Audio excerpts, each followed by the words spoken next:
Mesdames et messieurs, bonsoir. C'est avec un immense plaisir que nous vous retrouvons dans votre émission Entretien avec. Alors, nous sommes au cœur de l'Institut français de Dakar et c'est l'occasion pour moi également de remercier le directeur, n'est-ce pas, de l'Institut ou la directrice en tout cas et l'ensemble du personnel de l'Institut français de Dakar où nous recevons comme invité dans ce numéro Maître Albert Kokolomami Ondimba alias Albako. Bonsoir, monsieur Ondimba. Bonsoir. Alors, merci encore une fois, n'est-ce pas, de nous avoir accordé vraiment cet entretien. En tout cas, c'est à moi aussi de vous remercier. Alors, maître, c'est la première fois que vous venez au Sénégal? Oui, c'est une découverte. Hein. C'est la première fois que j'arrive au Sénégal et précisément à Dakar. Absolument. Ouais. Alors, vous, mesdames et messieurs, notre invité du jour est diplômé, n'est-ce pas, de l'université de Kisangani. C'est en République démocratique du Congo. Il est avocat au barreau de la même ville, donc Kisangani. Il est activiste des droits humains. Il travaille, n'est-ce pas, avec une initiative pour la paix et les droits humains, une association à but non lucratif, n'est-ce pas, militant pour une paix durable dans la région des Grands Lacs. Il est entrepreneur dans le secteur de l'éducation en République démocratique du Congo. Il est slameur, écrivain, M. Kokolomani Ondimba est également donc artiste et auteur, n'est-ce pas, de plusieurs ouvrages, notamment, n'est-ce pas, Cause préjudiciable aux justiciables, n'est-ce pas, paru en 2022, mais il est également auteur, n'est-ce pas, d'un roman intitulé Divorcé. Alors, est-ce suffisant justement pour la présentation, maître? Je crois que l'essentiel est dit. Je suis avocat, écrivain, activiste de droits humains et puis slammer. Donc, je crois que l'essentiel est dit. Voilà, peut-être au courant de l'émission, les gens vont découvrir davantage à travers les questions qui sont posées. Alors, vous êtes auteur, n'est-ce pas, de cet ouvrage. Je le disais tantôt. Alors, Divorcé, on va y revenir tout à l'heure, mais on va parler un peu d'intégration africaine, puisque souvent, quand on parle, n'est-ce pas, de l'Afrique, surtout avec les médias internationaux, l'image que l'on montre, n'est-ce pas, de l'Afrique n'est pas forcément. Souvent, on montre, n'est-ce pas, les guerres, les famines, alors qu'il y a une autre réalité. C'est l'Afrique de la paix également, c'est l'Afrique de la verdure et de ses richesses.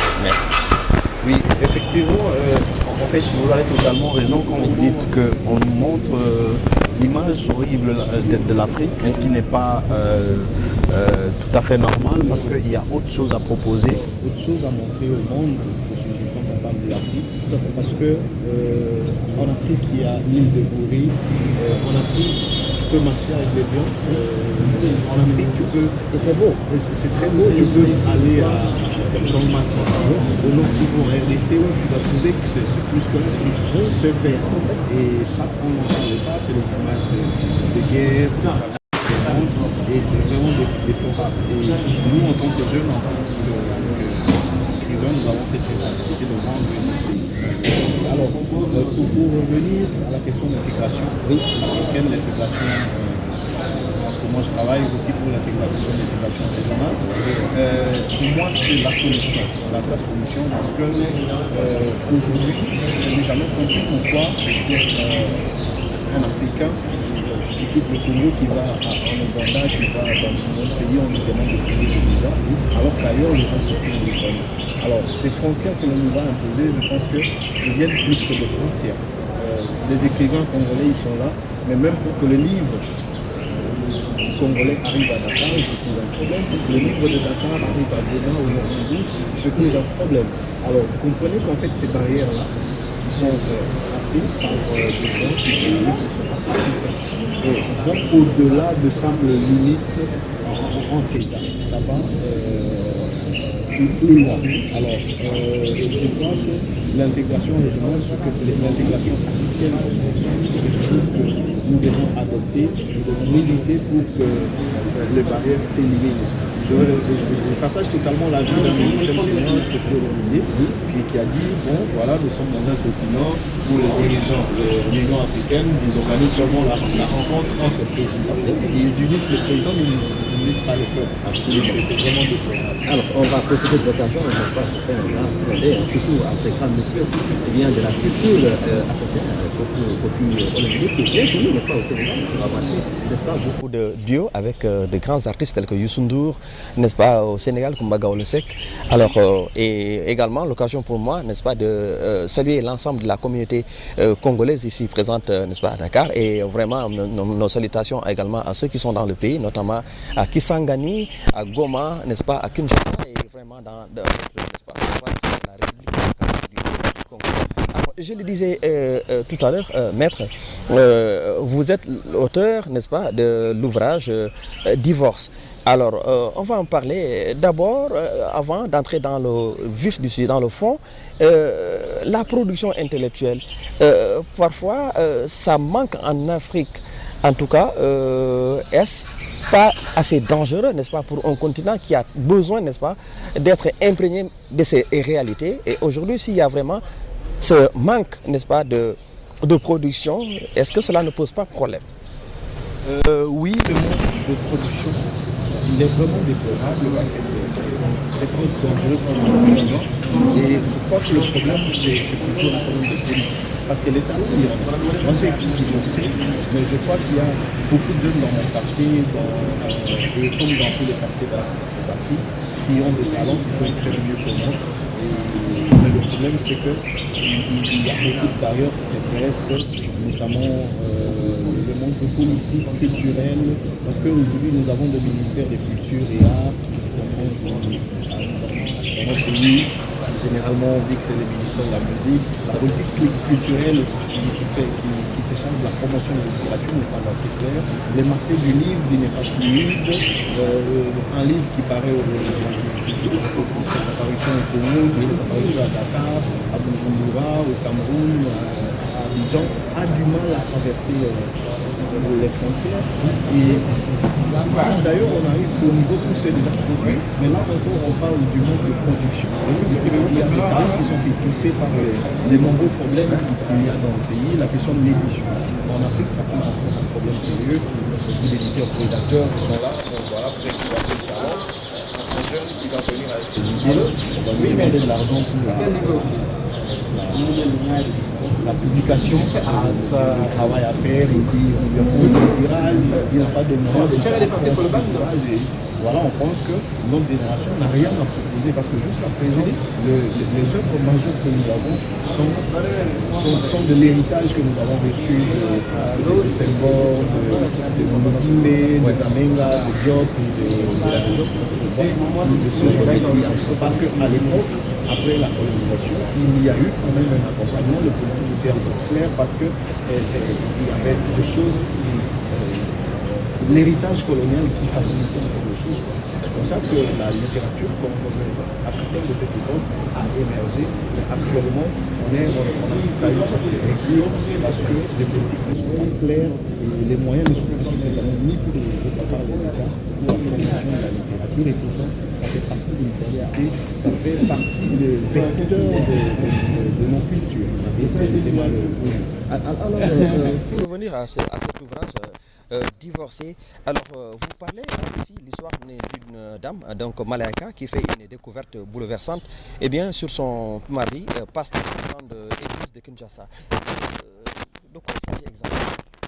Alors, oui, c'est une découverte bouleversante. Oui, c'est une découverte bouleversante. Je ne peux pas parler parce qu'il s'agit là du contenu du livre. Mais pour qu'une femme arrive de 50 ans d'âge et 30 ans de mariage, il faut le préciser, arrive à prendre une telle décision, c'est que cette découverte, elle était d'une grande surprise. Elle était tellement bouleversante qu'elle arrive à dire non. En tout cas, malgré mon âge, malgré le temps passé ensemble, tout l'investissement, tout ce que nous avons construit déjà ensemble, je vais partir de ce moment. Donc, c'est ça. Et je crois que pour les gens qui l'ont déjà eu à le lire, ils comprennent, chacun a sa conclusion. Est-ce que cette femme avait raison de décider de divorcer, de demander le divorce, ou il n'avait pas raison? Donc, c'est à chaque fois. Il y en a qui disent oui, elle avait raison. Il y en a qui vont dire non, elle n'a pas raison. Il fallait que le reste l'année passée ensemble et puis c'est à chacun. Alors, si vous avez rencontré, hein, donc, il y a une fois l'ouvrage. Alors, j'ai vu dans les interventions, on masqué une phrase qui sort. Il est soit qu'il ressemble à vous ou bien avocat que vous êtes, parce que quelque part, vous parlez de cette dame qui aurait rencontré après un avocat et ils sont mariés. Parce que vous n'êtes pas en train de représenter finalement votre. Quelqu'un m'a déjà posé une question, mais de manière assez directe. Il m'a dit, est-ce que c'est pas un secret professionnel qui est dévoilé dans son film? C'est l'impression. Oui. Mais alors, c'est pas le. En réalité, c'est une histoire totalement fictive. C'est une histoire fictive, mais l'avantage que nous avons en tant qu'écrivain, c'est de savoir faire planer le lecteur, de nous inspirer de nulle part pour proposer un contenu qui donne l'impression que c'est une histoire qui a été vécue ailleurs. C'est une histoire totalement fictive, mais les autres choses qui accompagnent cette histoire principale sont inspirées de la réalité de la vie quotidienne, les réseaux sociaux, le bar, comme on a partout en Afrique, la musique, les histoires d'amour. Tous inspirés de la réalité quotidienne, mais l'histoire principale qui porte sur la rose est une histoire qui n'a jamais existé. Donc pour moi, bien sûr, peut-être qu'il y a des gens qui sont en train de vivre qui pourraient être en train de vivre la même situation, qui pourraient vivre la même situation. Donc pour moi, c'est une histoire qui n'a jamais existé. En lisant cet ouvrage également, je rapporte que c'est pas de puisqu'on parle de réseaux sociaux. Oui, parce que moi, je suis à la base, un écrivain c'est un artiste, c'est de l'art que nous faisons. Et pour moi, je crois que c'est comme la comédie, comme l'humour, nous essayons de corriger les mœurs en riant. Quand on lit ce livre-là, on traverse des émotions. On traverse des émotions et ça fait qu'à travers ces émotions, même si on va rire, même si on va être choqué, on va avoir du mal à accepter une situation qui est décrite dans le livre. Et ce que nous faisons, c'est que nous essayons de corriger ce que nous faisons. Alors les réseaux sociaux, oui, c'est des choses qui ont été inventées et qui font partie intégrante de notre vie quotidienne. Mais le problème, c'est qu'on n'a pas expliqué aux Africains comment on les utilise. Parce qu'il y a quelque chose qui arrive de très malheureux dans cette histoire. Et c'est lié à l'utilisation abusive des réseaux sociaux. Je parle dans ce livre de la nécessité de l'alphabétisation financière, de l'alphabétisation numérique, parce que c'est extrêmement important. Aujourd'hui, sur les réseaux sociaux, il y a beaucoup de gens qui sont pris des chevals de Troie, des cadeaux empoisonnés. Aujourd'hui, c'est l'anniversaire d'Orange, il offre un tel forfait. Cliquez sur ce lien, vous donnez accès à quelqu'un au contenu de votre téléphone et vous perdez totalement le contrôle sur votre vie privée qui est balancée comme ça. Ça veut dire qu'il y a une nécessité d'éduquer les peuples africains sur l'utilisation des réseaux sociaux. Et j'explique aussi en fait le rôle que ça joue aujourd'hui, parce que pour moi, les réseaux sociaux deviennent comme une sorte aussi de tribunal. Vous avez vu quelqu'un qui va en justice, qui a été sali sur les réseaux sociaux. Il y a des rumeurs, il y a des choses qui ont été racontées sur quelqu'un, mais qui est blanchi par la justice. Cette justice, un procès qui est géré et la décision qui est prononcée par un groupe d'individus qui est là, mais la personne dit, moi, sur les réseaux sociaux, j'ai déjà été éliminé, je ne suis pas acquitté là-bas. Il fallait que je rentre là, devant le tribunal populaire des réseaux sociaux pour me blanchir. Et c'est comme ça qu'on assiste à des plages, à des problèmes qui ne nous honorent pas. Des problèmes qui ne rendent pas la meilleure image que nous aurions voulu que l'on rende de l'Afrique. Donc c'est ça, en fait, ce livre, ça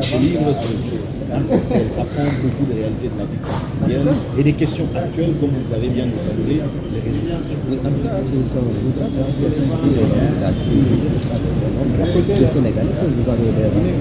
Mesdames et messieurs, je vous propose, n'est-ce pas, de suivre quelques des Sénégalais, des Africains qui ont eu à lire, n'est-ce pas, l'ouvrage, n'est-ce pas, d'Albert Pompidou, intitulé Divorcé.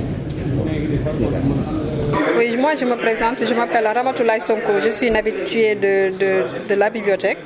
Donc là, j'étais venue assister à la rencontre littéraire avec Maître Albakou. Alors justement, vos impressions par rapport au livre de... Voilà, par rapport à son livre, j'ai trouvé son livre très très intéressant parce que dans le livre, il a abordé des thèmes qui sont importantes. Moi, le thème qui m'a retenu quand même, parce que moi je suis juriste comme lui, donc le thème qui m'a retenu, c'était le thème du bon fonctionnement de la justice, aussi bien au Congo qu'au Sénégal, parce que moi également je suis activiste dans ce combat.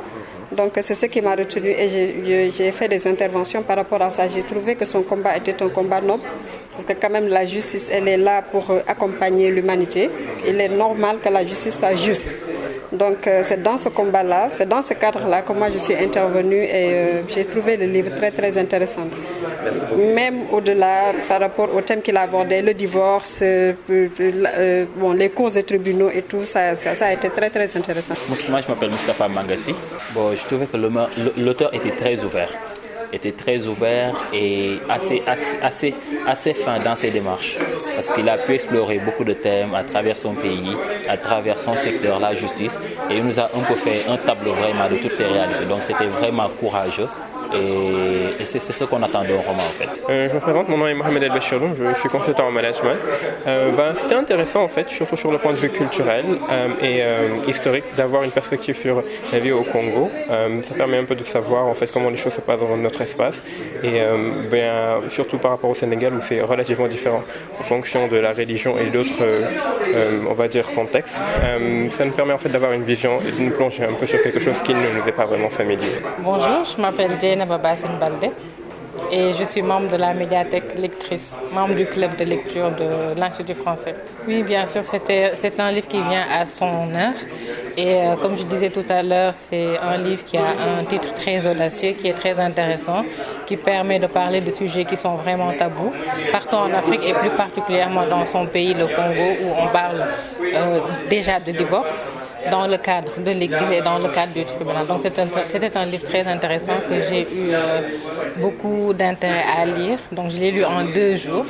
Donc c'était vraiment pour vous montrer l'intérêt que le livre a suscité. Donc je suis monsieur Paul Stéphé Ardon Gomabola, donc je suis membre du club de lecture de l'Institut français et par ailleurs également, donc je suis manager également dans une entreprise de la place. C'est-à-dire le livre en fait évoque plusieurs thématiques et qui sont très très importantes. C'est-à-dire que le lecteur sénégalais, s'il le lit, et il ne va pas forcément en fait, se retrouver parce que justement il y a des acquis qui ont été faits au Sénégal qui n'ont pas encore été faits en fait au niveau du Gabon, du Congo. Voilà, donc il ne va pas forcément en fait comprendre ce qui se passe, mais néanmoins en fait ça permet également aux lecteurs, par exemple gabonais, camerounais, de savoir en fait qu'il y a des acquis. Justement, un lecteur qui vit au Sénégal, comme nous qui vivons au Sénégal, on se rend compte qu'il y a des acquis qui ont déjà été faits par le Sénégal que d'autres pays n'ont pas encore fait. C'est vrai que la justice sénégalaise elle a ses imperfections, mais il y a beaucoup des acquis qui ont déjà été faits. Et justement, nous en fait en tant que diaspora en fait qui vient d'Afrique centrale par exemple, eh bien on fera le relais et dire en fait que le Sénégal est un modèle à suivre parce que justement ils ont déjà eu ça, ils ont déjà eu ça et nous on sera en fait comme étant des personnes qui vont porter également le changement. Donc sur le livre c'est ce que je retiens en fait. Voilà, merci. On vient juste pas de voir les réactions des Sénégalais, donc des Africains qui très intéressés par je vous dis comme je l'ai dit, comme une série sur les gâteaux, parce que les rêves c'était de publier. D'accord. Je suis déjà un auteur publié et recevoir un tel feedback de la part des lecteurs qui ne sont pas congolais, je le précise. Absolument. Je crois que c'est tout ce qu'il y a de mieux pour moi. D'accord. Et mon combat actuellement, c'est que ce livre ne s'arrête pas qu'au Sénégal. Déjà, au Togo, il y a une plateforme, c'est Audio Edit, qui a produit la version audio de ce livre. Donc ce livre existe aussi en podcast au Togo. Pour moi, ça va toujours dans la continuité. Je suis très content de tout ce qui arrive autour de ce livre. Et je fais de mon mieux pour que cette traversée continue, que le livre arrive à atteindre les autres coins du continent, parce qu'il y a même des gens qui m'ont proposé de faire la version anglaise, qui va être vendue en Afrique anglophone. Et pour moi, c'est très bien. Je n'arrive pas à croire ce qui arrive, finalement, parce que quand je vois que le livre est aujourd'hui arrivé au Mali, c'est arrivé en Guinée-Conakry, c'est arrivé en Côte d'Ivoire, toute l'Afrique francophone. Il y a des gens qui postent le livre, qui postent sur l'île de Gorée avec Divorcé à la main. Je dis, je rêvais. En fait, je suis en train de vivre mon rêve. Je rêvais à ce que quelque chose que j'écris puisse traverser les frontières, parce que quand ça traverse, c'est mon nom qui est propulsé. Et pour moi, je peux dire que je suis très chanceux. Alors, maître, vous êtes avocat, mais comment parvenez-vous justement à faire les deux à la fois? Être avocat, et il n'est pas chose facile, mais également à côté, comment parvenez-vous justement à gérer vos bateaux, tout cela en tant qu'avocat, mais en tant que slameur, en tant qu'écrivain, en tant qu'auteur? Dites-moi. Alors, en tout cas, toutes ces passions-là, parce que avocat, pour moi, c'est une passion. Slameur, pour moi, c'est une passion. Écrivain, pour moi, c'est une passion. Donc, je vis toutes ces passions-là. Et toutes ces passions ont quelque chose en commun, c'est la lecture. Alors, je vous explique. Dans mon premier livre, j'écris ce texte. J'ai commencé mes études dans une école où les beaux parleurs n'étaient pas de princes, mais de demi-dieux. Une école où l'on invitait Cicéron et tous les grands orateurs au dîner de jeudi et dimanche. Une école où l'on pratiquait l'art oratoire avant d'en apprendre les règles. Convaincre, c'était le maître mot. Et pour cela, il fallait d'abord émouvoir, parce que comme la peinture ou la musique, la prise de parole est un art. De mots qui sonnaient comme des cymbales, d'autres qui signifiaient des entrées fatales, ou des expressions singulièrement brodées, mais au contenu banal, que n'entendions-nous pas. Tels des chercheurs d'or, nous chambardions les rayons de notre bibliothèque, dormions sur des encyclopédies pour trouver des phrases magiques susceptibles d'imposer le respect et l'admission à la cour de camp. Cette quête a fait qu'un jour je tombe sur les cahiers d'un retour au pays natal, une œuvre dense et aux délices foisonnantes d'Aimé Césaire dont je ne retiendrai que quelques bouts de mots. Et si je ne sais que parler, c'est pour vous que je parlerai. Ma bouche sera la bouche de malheurs qui n'ont point de bouche. En réalité, c'est cette découverte dans une bibliothèque qui a fait que je comprenne que ma vie, c'était pour devenir avocat. Et si je ne sais que parler, c'est pour vous que je parlerai. Ça, c'est la phrase d'Aimé Césaire que je découvre dans son livre. Et pourtant, dans notre école, notre matière, c'était apprendre à parler.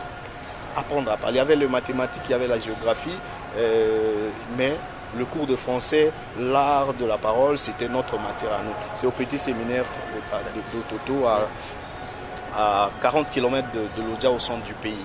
Donc, cela, en fait, dans une bibliothèque, je découvre que ma passion, que ma vocation, c'est parler pour les gens. Et parler pour les gens, je peux bien le faire en musique. Parler pour les gens, je peux bien le faire en tant qu'avocat.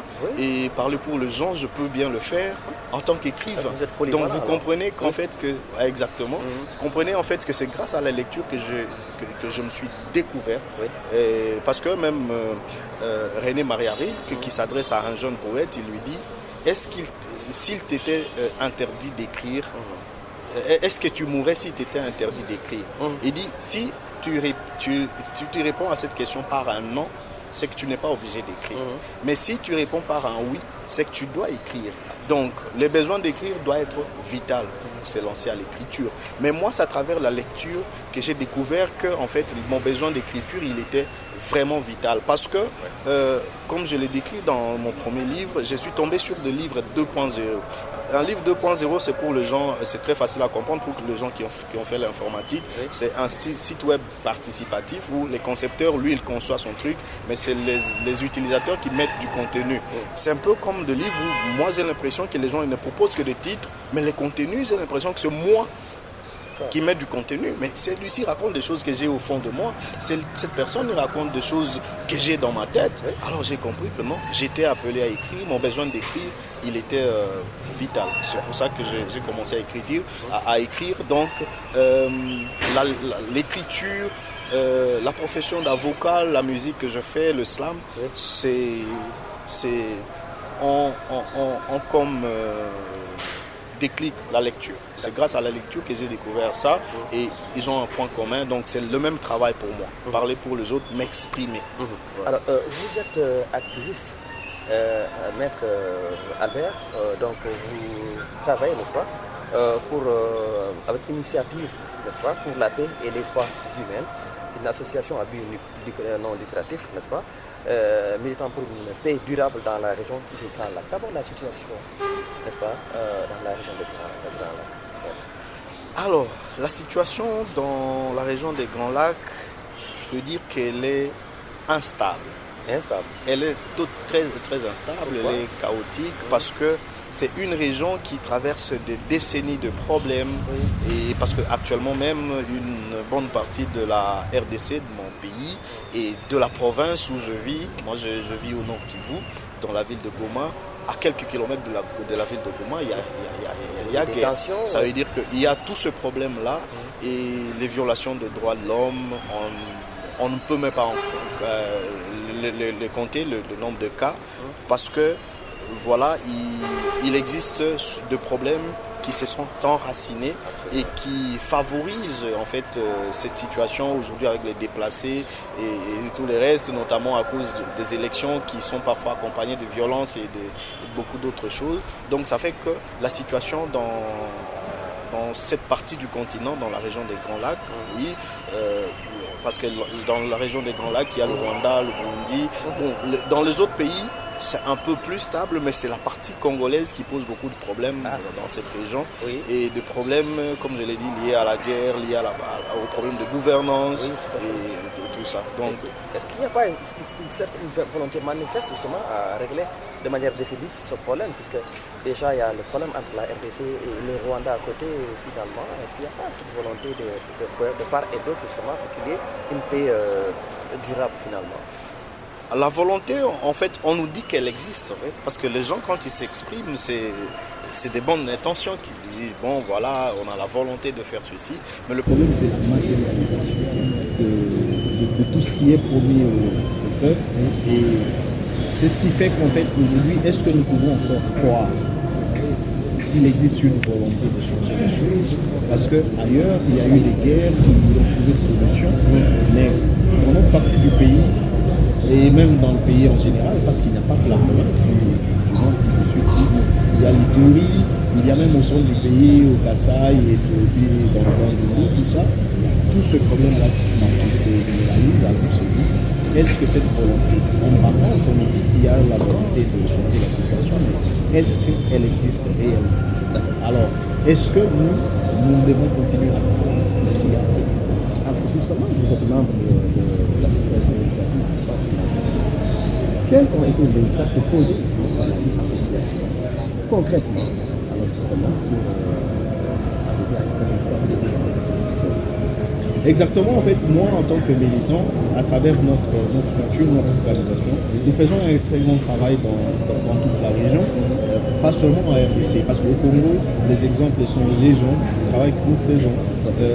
Dans les villes de Goma et de Bukavu et même jusque très loin à Kamagnon, nous avons des cliniques juridiques à travers lesquelles nous facilitons. Oui, alors, Initiative pour la paix et les droits humains, AIPIS, notre structure, notre organisation, apporte une contribution significative pour le changement dans ce milieu, notamment comme on peut le trouver sur Internet et partout sur nos plateformes de communication.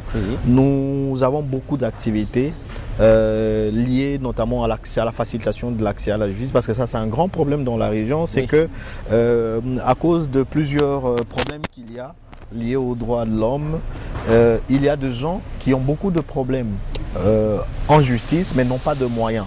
Alors nous, ce que nous avons fait pour ces gens, ces populations vulnérables, c'est d'ouvrir des cliniques juridiques. Des cliniques juridiques dans les villes de Goma, il y en a deux, à Bukavu, deux cliniques juridiques, et jusqu'à Kamagnon, là, très loin dans la province du Sud Kivu. Nous avons ces cliniques juridiques qui permettent aux citoyens qui n'ont pas assez de moyens d'accéder facilement et gratuitement à la justice. Ces cliniques juridiques, en fait, sont tenues par des juristes qui ont le droit, qui peuvent résoudre les problèmes à leur niveau. Peuvent réguler des mêmes référents, eux-mêmes lorsqu'ils pensent qu'il faut une intervention d'une avez qui permet aux citoyens d'accéder aux équipements, c'est jamais impossible. Jusqu'au dernier niveau.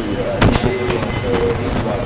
C'est gratuit et avec ça, il y a un numéro vert qu'ils peuvent appeler gratuitement lorsqu'ils sont témoins d'un problème ou lorsqu'ils sont victimes d'un problème. Et c'est ça. En plus de ça, nous avons plusieurs activités de formation, de sensibilisation.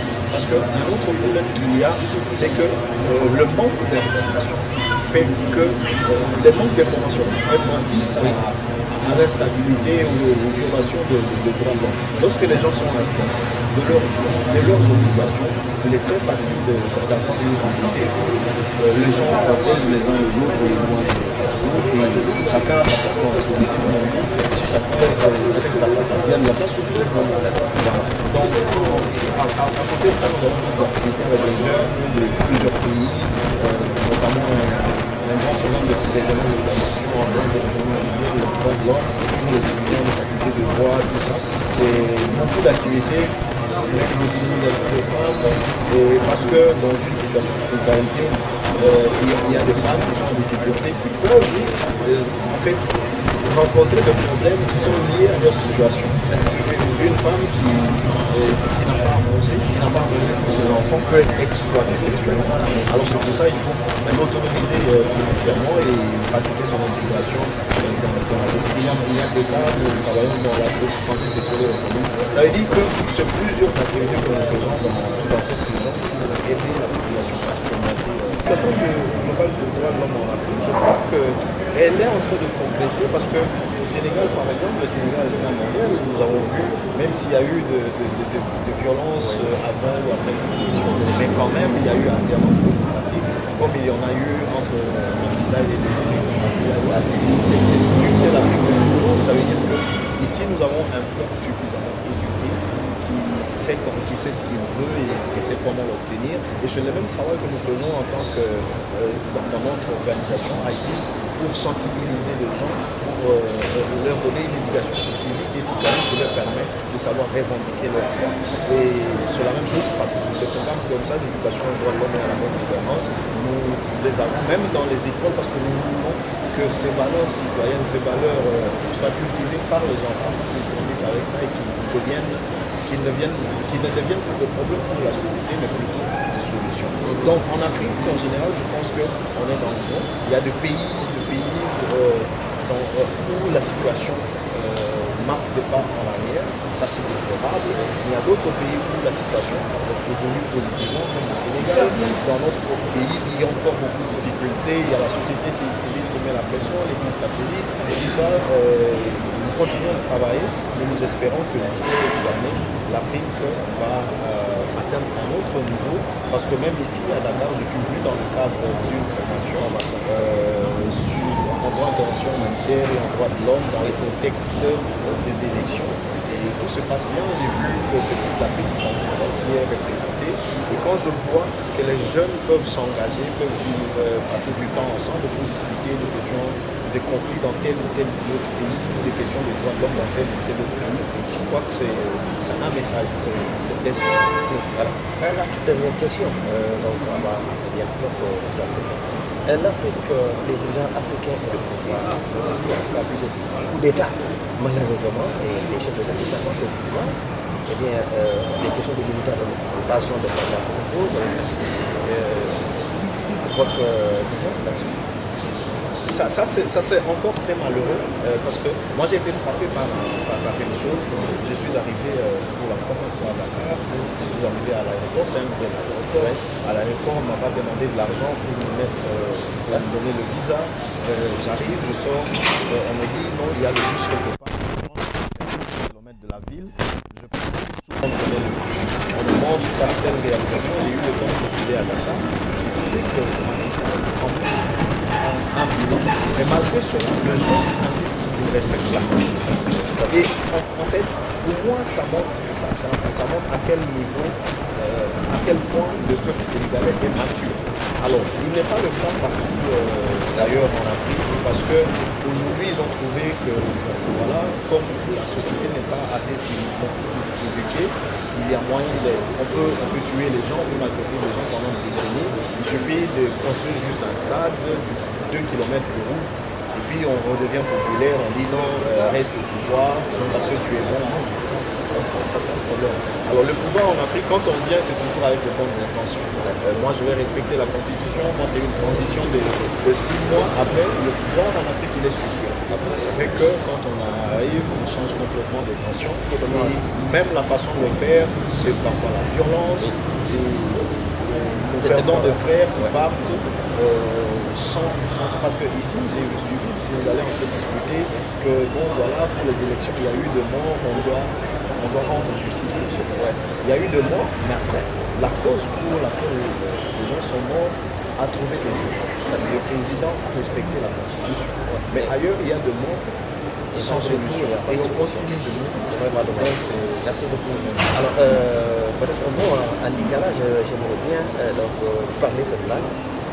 Oui, le lingala, c'est notre langue d'Afrique aujourd'hui parce qu'il y a la musique d'Afrique principalement chantée en lingala, même en Côte d'Ivoire, surtout on peut chanter en lingala. La diaspora africaine, c'est la même chose avec sinon le langue. On dit bonsoir.